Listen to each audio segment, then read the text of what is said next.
So one of the inspiring moments for pursuing my field was being a fourth-year medical student watching a patient get a lumbar epidural, which is an injection for pain. It's done with X-ray guidance. And not only did I find the fluoroscopy, the art of using an X-ray to do the injection fascinating, and it kind of like lit up my eyes, the patient jumped off the table, was so happy, was so appreciative. And I saw that immediate gratification and I loved it. I was like, this is what I gotta do. I've had back problems before. This is the right field for me. And luckily it's continued even now in multiple years of my practice. I'm still thoroughly enjoying watching patients get rapid improvement, and the fluoroscopy aspect of my job is very exciting and fun. So I'm really grateful to be in this career and to be helping people get out of pain.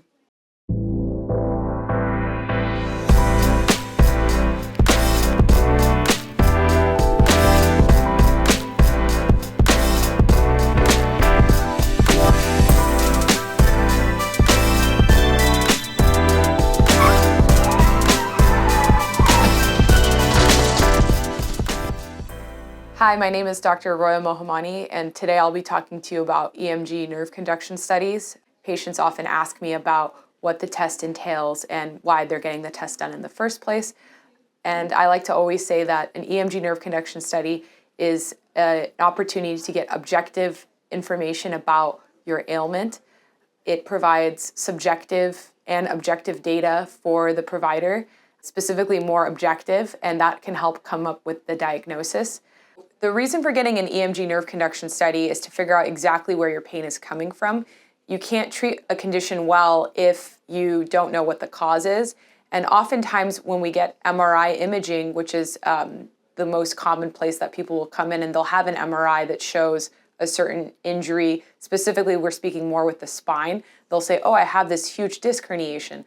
But the truth of the matter is an MRI is everything that's ever happened to you. An EMG is a dynamic study which tells you what's going on in the last 6 months to a year, which is super helpful. So that can guide the management. How should we treat this pain? One of the most common misconceptions about EMG nerve conduction studies is that it's painful.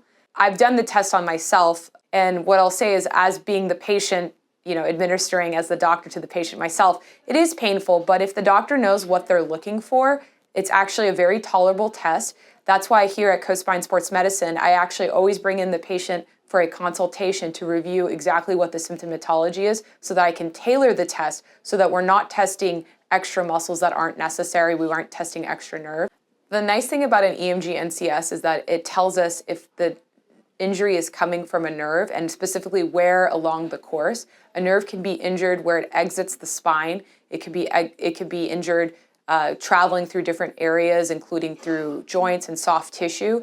So the EMG NCS helps to localize that lesion.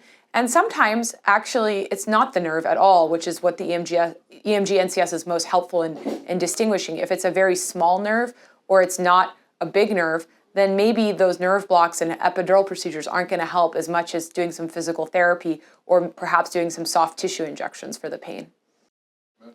EMG NCS hasn't really changed that much significantly from a technology standpoint, although there's always papers updating to make it more efficacious and more scientific based.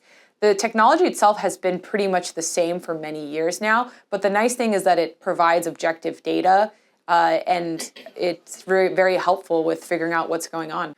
The most difficult thing when you treat a patient with chronic pain is getting the buy-in. So the first line treatment for chronic pain, in my opinion, is exercise and activity and limiting inflammation. So what we want to do is we want to get you in here and get you moving, exercising in any way that we can. Exercise is tremendous. So not only is exercise important for all aspects of your health, so it helps the kidneys, it helps the lungs, it helps the heart, it helps prevent diabetes, it helps blood flow, it actually helps with cognition and preserving the brain.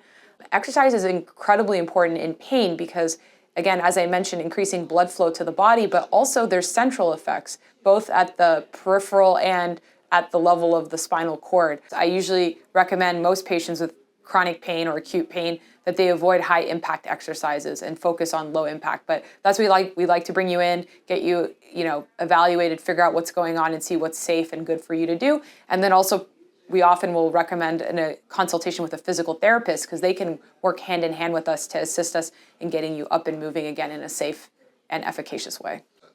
I think working with a good physical therapist or chiropractor is huge because not only can they help with the pain management aspect, but they can help with rehabilitating.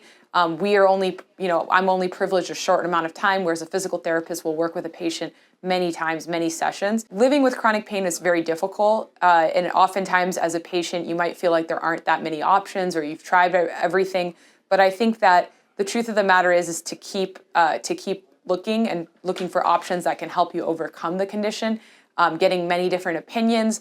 And actually, it's a little bit of trial and error sometimes, figuring out what healthy, safe ways that you can treat your pain. And I'm happy to address that in a clinic visit with any of my patients. We usually try to go through what are different options for them and what would work well with their lifestyle. Because every patient's unique and every condition is unique. Even though we like to put diagnoses, every diagnosis and every patient is truly that one person. So figuring out what works for them is the most important thing. The nice thing about an EMG NCS is that it kind of localizes where the injury is coming from. So I've had patients where I wasn't sure if they were having a peripheral nerve compression versus a compression of a nerve in their spine. When we did the EMG NCS, we localized the lesion to the appropriate area, and then we were able to focus the rehab to that area.